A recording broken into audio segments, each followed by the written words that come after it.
I, the teacher, was king over Israel in Jerusalem. I, the teacher, was king over Israel and Jerusalem. I, the teacher, was king in Jerusalem over Israel. I, the teacher, was king over Israel and Jerusalem. I decided to seek out and study the wisdom of the ages, of all that had been done under the heavens. I soon discovered the harsh realities of the work God has given us that keeps us so busy. I've witnessed all that is done under the sun, and indeed all is fleeing like trying to embrace the wind. There is an old saying, something that is crooked cannot be made straight. Something that is missing cannot be counted. I mused over it all and thought to myself, I have done great things, and I have gained more wisdom than anyone who reigned over Jerusalem before me. I have contemplated great wisdom and knowledge. I decided to study wisdom and instead acquainted myself with madness and folly. It too seemed like trying to pursue the wind. For as my wisdom increased, so did my vexation. As my knowledge grew, so did my pain. I, the teacher, said to myself, let me dabble and test you in pleasure and see if there's any good in that. But look, that too was fleeting. Of laughter, I said, foolishness. Of pleasure, and in the end, what is accomplished? So I thought about drinking wine, for it soothes the flesh. But all the while, my mind was filled with thoughts of wisdom about how to rein in foolishness, until I might understand the best way for us to live out our brief lives and number of days under heaven. Next, I began some enormous projects, building my own houses and planting my own vineyards. I designed impressive gardens and parks and planted them with all kinds of fruit trees.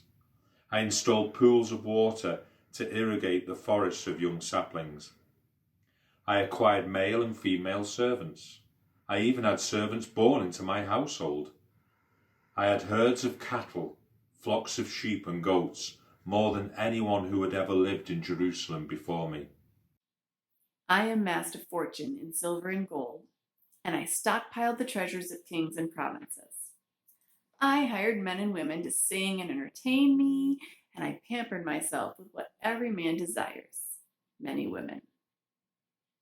I surrounded myself with all this and became great, far greater than anyone who had ever lived in Jerusalem before me.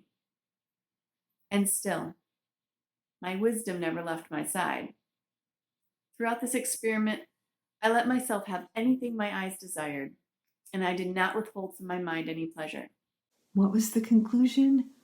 My mind found joy in all the work I did. My work was its own reward. As I continued musing over all I had accomplished and the hard work it took, I concluded that all this too was fleeting, like trying to embrace the wind. Is there any real gain by all our hard work under the sun? I turned my attention to the ways of wisdom and folly and madness. I asked, what is left for those who come after the king to do? They can only repeat what he has already done. I realized that wisdom is better than folly, just as light is better than darkness. As the old saying goes, the wise have eyes in their head, but fools stumble in darkness. Yet I knew deep down with the same fate comes to both of them. I said to myself, why do I try to be wise when my fate is the same as that of a fool? This pursuit is fleeting too. Neither the wise nor the fool will be remembered for very long once they are gone. The wise dies and the fool alike. All are forgotten in the future. So I began to hate life itself, because all that is done under the sun is so harsh and difficult. Life. Everything about Everything about it is is fleeting. It's like trying, It's like trying to pursue the the wind. wind. So I began to hate all the hard work I had done under the sun, because I would eventually have to leave it all to the one who comes after me. And who knows whether my heir will be wise or foolish. Still, he will inherit all the things for which I worked so hard under the sun, the things for which I became wise. This too is fleeting, like trying to catch hold of a breath. So I turned these thoughts over in my mind and despaired over how hard I worked under the sun. Although someone with wisdom, knowledge, and skills work hard, when he departs this life, he will leave all he has accomplished to another who has done nothing to deserve work's reward. This too is fleeting, and it causes great misery. What exactly do people get out of all of their work and all of their stress they put themselves through under the sun? For every day is filled with pain, and every job has its own problems, and there are nights when the mind doesn't stop and rest. And once again, this is fleeting. There is nothing better than for people to eat and drink and to see the good in their hard work. These beautiful gifts, I realize, too, come from God's hand. For who can eat and drink and enjoy the good things if not me? To those who seek to please God, he gives wisdom and knowledge and joyfulness.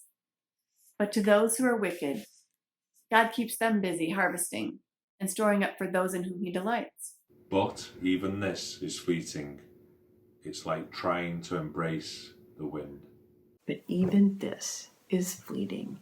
It's like trying to embrace the wind. But even this is fleeting. It's like trying to embrace the wind. But even this is fleeting. It's like trying to embrace the wind. May God bless the reading of his word.